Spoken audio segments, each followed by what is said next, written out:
For 5 long years, I have been serving my sentence in this supermax prison, confined to a small cell and dreaming of the outside world. As the days turned into weeks and the weeks turned into months, the monotony of prison life began to drive me insane. The only solace I found was in exercising every day in my cramped cell. I had no one to talk to, no one to confide in, and I knew that no one would ever come to see me. But then, one day, a guard appeared at my door with unexpected news. I had a visitor. The prospect of leaving my cell, even for just a few minutes, felt like a godsend. I was escorted to a private room, where I was shackled to the floor and desk, waiting for my mysterious guest to arrive. I waited for what seemed like hours until a man in full black entered the room. He sat across from me and stared straight into my eyes without saying a word. Suddenly, he asked, "Do you like it here?" I was stunned for a second, but I gained back my composure and answered him in a strong voice, almost screaming, "Of course not! Are you here just to mock me?" With my reply, he stayed silent for a minute before responding. "Good. I am here to give you one chance and one chance only to leave this place. I will permit 3 questions, and I will answer them to the best of my ability." I thought carefully about his offer, and my mind raced with 1,000 different questions, but I settled on my first one. "Explain your offer?" Good question. Most inmates ask the dumbest questions. I represent an organization that provides around-the-clock security for off-the-book sites, and I am here to offer you a job. I looked at him with a puzzled face and, without thinking, blurted out my second question. "What kind of job?" A prison guard. With that response, I didn't know what to say. All I could do was stare blankly at him. While staring at him, after thinking about how this job offer could help me get out, I landed on my third and final question. I asked, if I do accept this job, how would it help me get out? You must have realized that you would be in here for the rest of your life and would never see the light of day again. I'll make it clear for you. If you choose to accept this job, we will commute your sentence and set you free at the end of your contract with us. The man in black looked me in the eyes and said, "So, I will ask you this only once. Will you accept this job offer?"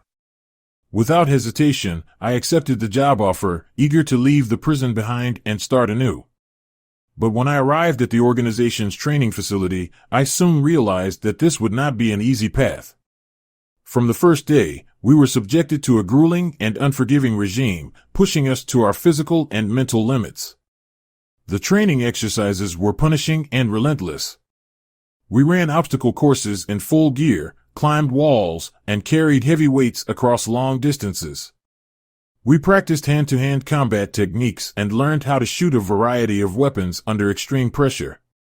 The trainers pushed us to keep going even when we felt like collapsing, shouting at us to dig deeper and find our inner strength.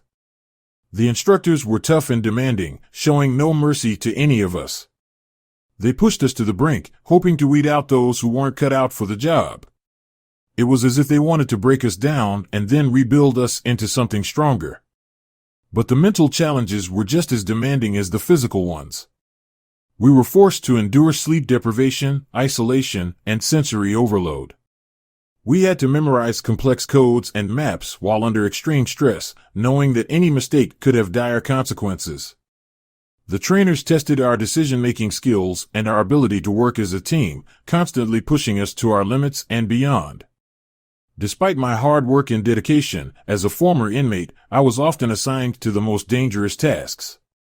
The non-inmate guards saw me as expendable, and I often found myself on solo patrols in the most hazardous areas of the facility. It soon became clear why the instructor had warned us that most of us would not complete our contracts. The non-inmate guards put our lives on the line without a second thought, and I wondered how many former inmates had met an untimely end before me. During one of my routine patrols, I decided to make the most of my experiences as a prison guard. I will be listing the inmates and posting what I find online, though I use the term inmate loosely as some of them appear harmless but could kill me in an instant. My first encounter was with inmate number 1684, who requires a new book every day. If he doesn't get it, he becomes agitated and will attack anyone who enters his cell, potentially leading to his escape. Despite this, he poses no threat otherwise. Next was inmate number 2213, who appears as a tall, pale woman but wears a mask to hide her true form. If you catch a glimpse of her without the mask, you'll see a ghastly creature with long arms that almost touch the ground and no discernible facial features. As long as you don't mention her true form, she is harmless. However, if you do, she will skin you alive and wear your skin until it rots off. Unfortunately, I witnessed this gruesome act firsthand. The most dangerous inmate I encountered was number 6464, a towering brute of a man at 7 feet tall, built like a tank, and in constant need of restraints. If left unchained, he will go on a rampage, attempting to escape at all costs. Inmate number 1111 was once a normal man but has been infected by inmate number 1. It is called this because it has already infected over 1,000 people. Now, number 1111 is a mindless zombie, controlled by his master, number 1. Unfortunately, all attempts to reason with number 1 have failed, and any interaction with him only leads to more infections. Research is ongoing to determine his ultimate goal. As I continued on with my patrols, I encountered more and more of these dangerous inmates. Some were straightforward, like the ones who required strict routines or else they would become violent. Others were more unpredictable, like those who appeared harmless until they suddenly lashed out. One of the most dangerous inmates I encountered was number 7777. It was housed in a special unit, isolated from all other inmates. It was said to have the ability to manipulate reality itself, to make things appear and disappear at will. I never had the misfortune of having to deal with it directly, but I heard stories of guards disappearing into thin air, or entire sections of the facility rearranging themselves overnight. Another inmate, number 9999, was rumored to have the power of mind control. It had a way of getting into your head, making you see things that weren't there, or making you believe things that weren't true. It was said to be able to make you do its bidding without you even realizing it. These are some of the inmates I have encountered. But to whoever is reading this, I wanted to share with you the types of inmates I faced on a daily basis. I will keep posting whenever I have the chance, as it's not something this organization would appreciate. As I finish writing this entry, I can hear the other guards settling in for the night. I can only hope that whoever reads this believes me and understands the gravity of what we face here. Until next time.